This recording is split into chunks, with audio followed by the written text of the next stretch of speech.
ধন্যবাদ এবং আসসালামু আলাইকুম। আজকে আরেকটি ভিডিও নিয়ে এসেছি, সেটি হলো জেদ কমানোর ১৩টি গুরুত্বপূর্ণ উপায়।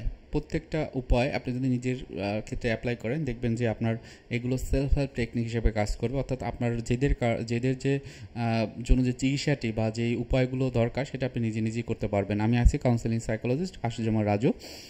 প্রথমে একটি রিকোয়েস্ট করে নিতে যাচ্ছি, আপনি যদি আমার চ্যানেল নতুন হয়ে থাকেন, আশা করব চ্যানেলটি সাবস্ক্রাইব করে রাখবেন, লাইক কমেন্ট শেয়ারের মাধ্যমে আপনাদের মতামতগুলো জানাবেন। তো জেদ কমানোর জন্য এই যে ১৩টি বিষয়ের কথা বলবো, এর ভিতরে ১২টা বিষয় আপনাকে নিজে নিজেই করতে পারবেন। প্রথমে এক নম্বরে যে জিনিসটি সেটি হলো, জেদ কিন্তু কোনো মানসিক রোগ না, বরং জেদ হচ্ছে আমাদের একটা আবেগ। এই আবেগটা আমি কীভাবে প্রকাশ করি তার উপরে নির্ভর করবে অন্যের সাথে সম্পর্ক, আমার মন ভালো থাকা বা খারাপ থাকা তার অবস্থা। আপনার যখন জেদ কাজ করবে, তখন আপনার নিজের অবস্থানটা বোঝার চেষ্টা করুন। আমি জেদ কেন করেছি, এটা কি সত্যিই প্রয়োজন কি না, এটা আপনি নিজেকে জিজ্ঞেস করবেন।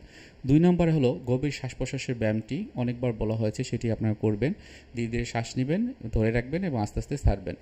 ৩ নম্বরে নিজেকে স্টপ, এই ধরনের পজ অ্যান্ড রিফ্লেক্ট, এটি আপনি করুন। যখন অতিরিক্ত জেদ হবে, এটাকে নিজে নিজে মনের ভিতরে একটা ইমেজ তৈরি করুন এবং সেখানে বলুন যে থামো। এরপর ১০ থেকে ১৫ মিনিট সময় নিন, এরপর কোনো একটা রেসপন্স আপনি করুন। ৪ নাম্বার হচ্ছে মাইন্ডফুলনেস চর্চা। মাইন্ডফুলনেস চর্চা কি, সেটা আমার এই চ্যানেলে কতগুলো আছে, আপনারা দেখবেন।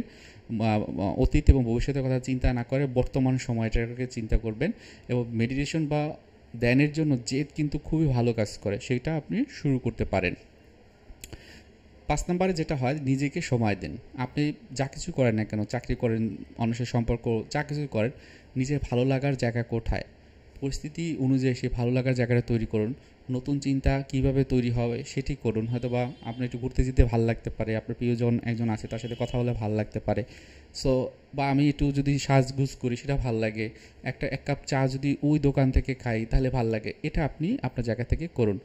৬ নম্বরে ইতিবাচক ভাবনায় মনোযোগ দিন। সবসময় যদি নেতিবাচক চিন্তা মাথায় ঘোরে, রাগ থাকবে, জেদ থাকবে, বিভিন্ন রকমের ক্ষোভ হবে, এটা আমার ভিতরে শারীরিক মানসিকভাবে খারাপ থাকবে। সুতরাং কিছু নেতিবাচক চিন্তা আপনি করুন।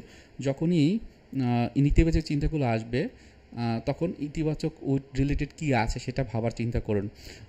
মনে মনে বলুন যে আমার জেদ এখন গুরুত্বপূর্ণ নয়, বরং আমার এখন শান্ত থাকাটাই সবচেয়ে গুরুত্বপূর্ণ। ৭ নম্বরে শারীরিক ব্যায়াম এবং শারীরিক কার্যকলাপ সেগুলো করবেন, অর্থাৎ ফিজিক্যাল এক্সারসাইজের কথা বললাম, এগুলো আপনারা নিয়মিত করবেন। এরপর হচ্ছে যে সমস্যা সমাধানের কৌশল কি হতে পারে, আপনার যেটা হচ্ছে কোনো একটা কারণে, সেটা কিভাবে কমিয়ে নিয়ে আসা যায়, যেদের পরবর্তী যে সমাধানটা, সেটা আসলে অন্য কেউ আছে কিনা যে আপনাকে হেল্প করতে পারে। যুক্তিপূর্ণ বা ঠান্ডা মাথায় এই সমস্যাগুলো বিশ্লেষণ করে এই সমাধান আপনি করে ফেলেন। এরপর ৯ নম্বর হলো যোগাযোগের দক্ষতা বাড়ানো।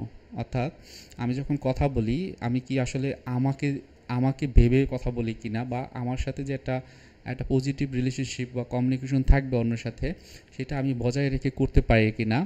আমার জেদের কারণে অনেক সময় কিন্তু এটা আমার মন এবং শরীর খারাপ থাকে। সো এটাকে একটু বুঝতে হবে। আপনার হয়তোবা ফিজিক্যাল এক্সারসাইজ করা, হাঁটাহাঁটি, দৌড়ানো, এগুলো করা, বিভিন্ন রকম শারীরিক কার্যকলাপ করা, এগুলো করতে পারেন। সমস্যা সমাধানের কৌশল চিহ্নিত করা ৮ নম্বরে আমি রেখেছি। সমস্যা হচ্ছে যার কারণে আমার বারবার জেদ হচ্ছে, এর কারণ কী সেটা আইডেন্টিফাই করা আপনি করবেন। ৯ নম্বরে যোগাযোগের দক্ষতার কথা আমি একটু আগেই বললাম, সেটা তো আপনি অবশ্যই করবেন। আপনার সোশ্যাল স্কিল যদি প্রবলেম থাকে, হয়তো বা আমি কীভাবে ভঙ্গি করতে হয় একজনের সাথে, আমার অ্যাটিটিউড, পোস্টার, গেস্টার, সেটা আমি করতে পারছি না, অন্যের সাথে শ্রদ্ধা রেখে কথা বলতে পারছি না, এগুলো একটু বৃদ্ধি করার জন্য যে চেষ্টা, একটু মেডিটেশন বা শ্বাস প্রশ্বাস ব্যায়াম, এগুলো যদি করেন, পজিটিভ মাইন্ডটা রাখেন, এটা আপনি করতে পারবেন। ১০ নম্বর হলো মিউজিক, যে রিল্যাক্সেশন টেকনিক। মিউজিক ছেড়ে দিলেন, চোখ বন্ধ করলেন, মিউজিক অনুযায়ী মনটাকে শান্ত করার চেষ্টা করলেন, শরীরের উপরে আপনার মনোযোগটা রাখলেন। ১১ নম্বর হলো ডায়েরি লেখন।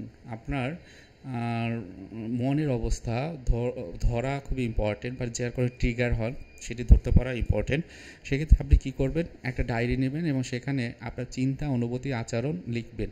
যখন আপনার জেদ হবে, কখন হয়েছিল, ওই সময় কী চিন্তা করে জেদটা হয়েছিল, আবেগটা পেয়ে গেলেন যে জেদ হচ্ছিল, এর সাথে আরও কিছু আছে কিনা, যে আমার রাগ হয়েছিল, ক্ষোভের কারণে হয়েছিল, সেগুলো লিখবেন এবং আচরণটা কী করলেন সেটা লিখে ফেললেন।